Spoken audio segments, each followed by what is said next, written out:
ऐ मेरे जिला पंचायत क्षेत्र बमहूर के सम्मानित मतदाता, अपील कर रहा हूं आपसे। बहुत बार आपने जिताया और बड़ा धोखा भी आप खाया।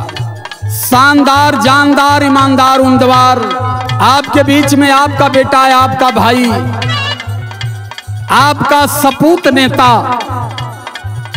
और मैं सभी लोगों के लिए गाता भी नहीं, सभी लोगों के लिए अपील भी नहीं करता हूं।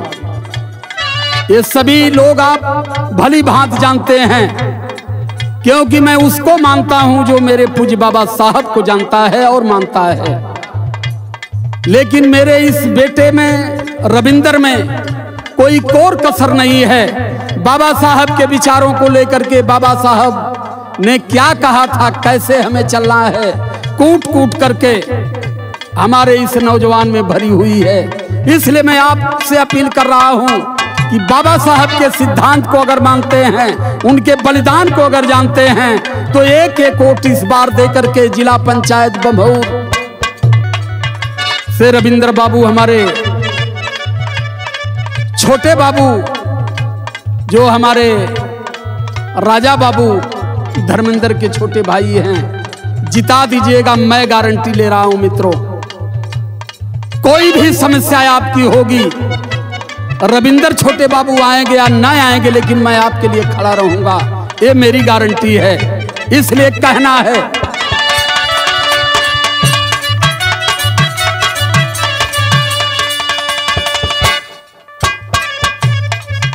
अरे जन जन में शोर हो गई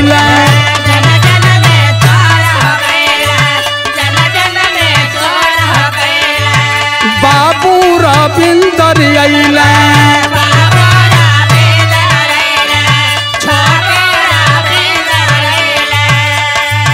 जन जन में शोर हो गईले बाबू रविंदर अइले। सुनाए मितऊ बाबू के जितैया मोहर मारन हो राम।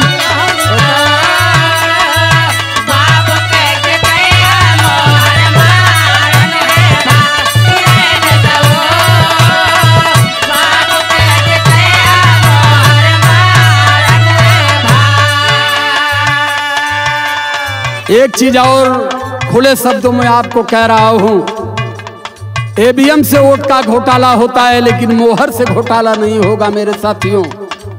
इसलिए मेरे बाबू को, मेरे भाई को, अपने शानदार उम्मीदवार रविंदर बाबू को एक एक वोट का आशीर्वाद दे देंगे, तो मुझे पूर्ण भरोसा है बाबा साहब का त्याग बलिदान, मान्यवर कांसी राम साहब का विचार धरती से मिट नहीं सकता। ये हैसियत है इन बच्चों में। इसलिए कहना चाहता हूं, अंतरा की लाइन है, रविंदर छोटे बाबू करेला तो हैया,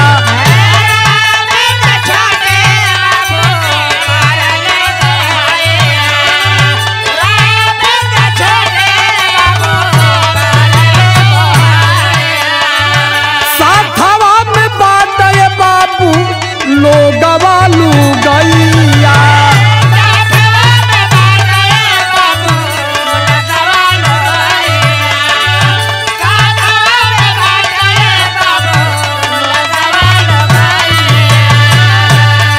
देख लीजिए, शानदारी का चेहरा भी और ईमानदारी का चेहरा भी ऐसा होता है।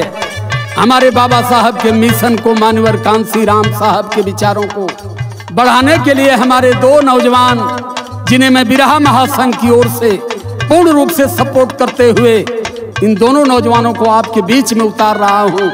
एक बार मेरा सम्मान रख लीजिएगा। मैं चुनाव नहीं लड़ रहा हूं मेरे मित्रों, मैं अपने दोनों बच्चों को लड़ा रहा हूं। जिता करके समेदा और बमहूर से हमारे राजा बाबू को, समेदा से, और हमारे छोटे बाबू रविंदर को बमहूर से जिता करके, समेदा से जिता करके बांध दीजिएगा ताज। मैं गारंटी ले रहा हूं, जहां विकास आपका महरूम होगा, इनको मत खोजिएगा, मुझे खोज लीजिएगा। बहुत बहुत धन्यवाद करता हूं, सादर जय भीम करता हूं दोनों बच्चों के लिए। 1000 से सम्मान किया गया और रविंदर बाबू को मैं बहुत बहुत आशीर्वाद देता हूं। नैया पार है आपकी।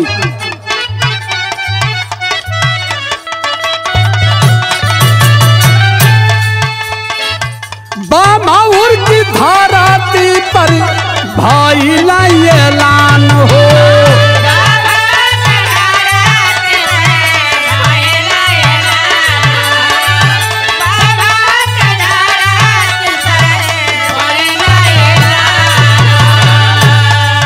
आज जिला पंचायत क्षेत्र बमहौर के समस्त सम्मानित मतदाताओं का ये विचार बन चुका है। हम शानदार उम्मीदवार को चुनेंगे। लगातार चुनते रहे। जो एक बार आया 5 दिन मुर्गा भात खिला करके 5 साल हमें मुर्गा बना करके रखा, क्योंकि उनकी आस्था बाबा साहब से नहीं थी। जिसके दिल में, जिसके मन में, जिसके हृदय में बाबा साहब की आस्था है, वो सिर्फ समाज के लिए चलता है, ना कि राजनीति को रोजगार बनाने के लिए।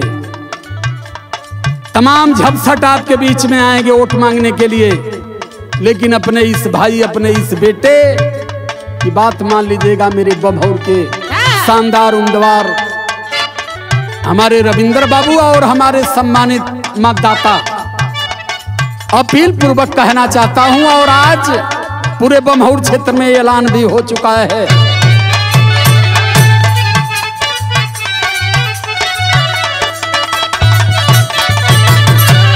बमहौर की धरती कैल देखाई ऐलान हो।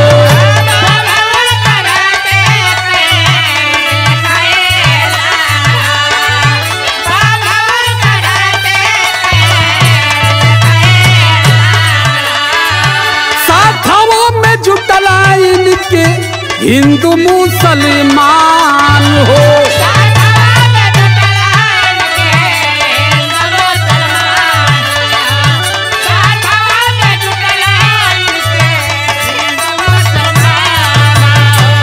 आज के इस जिला पंचायत के चुनाव में जात पात धर्म मजहब की सारी सीमाएं टूट चुकी है। एक तरफ से आवाज आ रही है, इस बार हमारा कोई जिला पंचायत की चौखट पर जीत करके जाएगा तो हमारा भाई, हमारा बेटा कर्मठ, शानदार ईमानदार प्रत्याशी रविंद्र बाबू उर्फ छोटे बाबू, जो हमारे राजा बाबू के छोटे भाई हैं।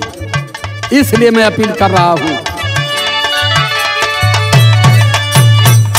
साथ हवा में जुटला इनके हिंदू मुसलमान हो।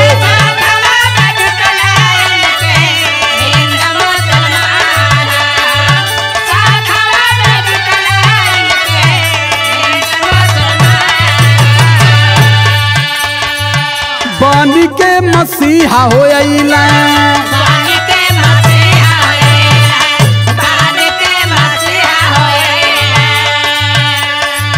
सबके उ दिल में छवला,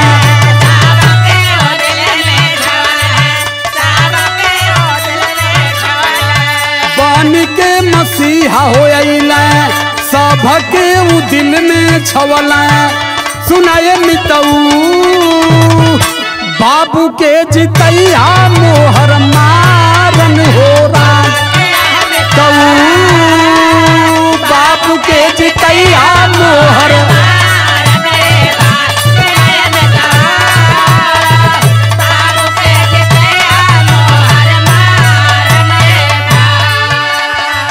यादव राजकुमार सबसे करन को हैया ये भैया,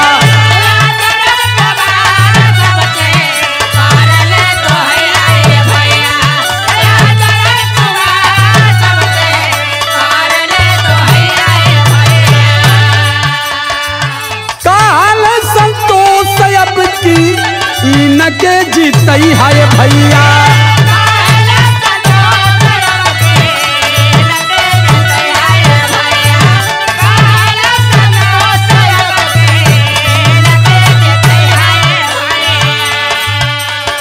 आज पूरे टीम के लोग, हम कोई बाहरी लंदन और अमेरिका के नहीं हैं, हम भी इसी बमहौर और समेदा के ही हैं।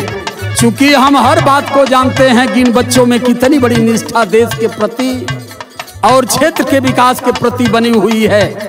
इसलिए अपील पूर्वक इस बात को कहते हैं कि मित्रों, तमाम लोग, बहुत लोग और जितनी लोग हैं, ऐसी बात नहीं है कि किसी को कोई जानता नहीं है, लेकिन हमारे रविंद्र बाबू पहली बार आपकी क्षेत्र में गए हैं और मैं अपील पूर्वक इसलिए कर रहा हूं कि इन बच्चों पर मेरा भरोसा है। क्षेत्र के लिए, जनता के लिए, क्षेत्र के विकास के लिए ये बच्चे कभी भी किसी प्रकार की शिकायत आपके बीच में आने नहीं देंगे। पूरे भरोसे और उम्मीद के साथ ये बात मैं आपसे कहना चाहता हूं।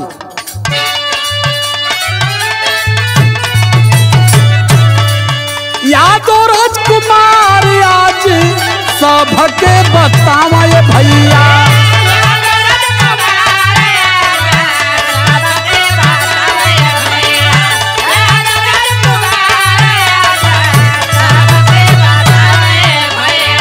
छोटू संतोष सही है सभे समझावा ये भैया,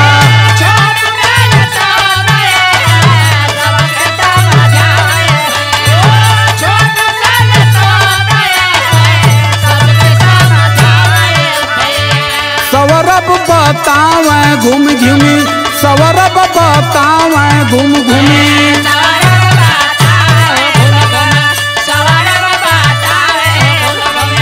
कंचन समझावे घूम घूमी,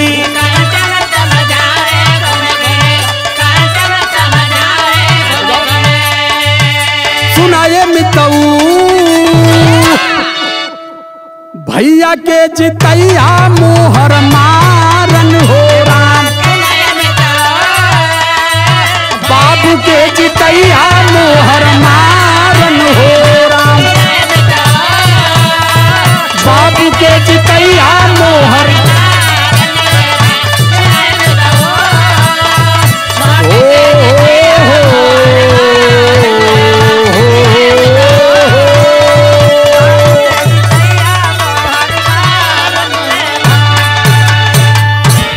पुनः अपील करना चाहूंगा अपने जिला पंचायत क्षेत्र बमहौर के सम्मानित मतदाताओं से, एक एक वोट का आशीर्वाद इस बेटे को दे दीजिएगा। पुनः देखिएगा कि कभी आप विकास से महरूम नहीं रहेंगे। बहुत बहुत धन्यवाद करता हूं। सादर जय भीम, नमो बुद्धाय।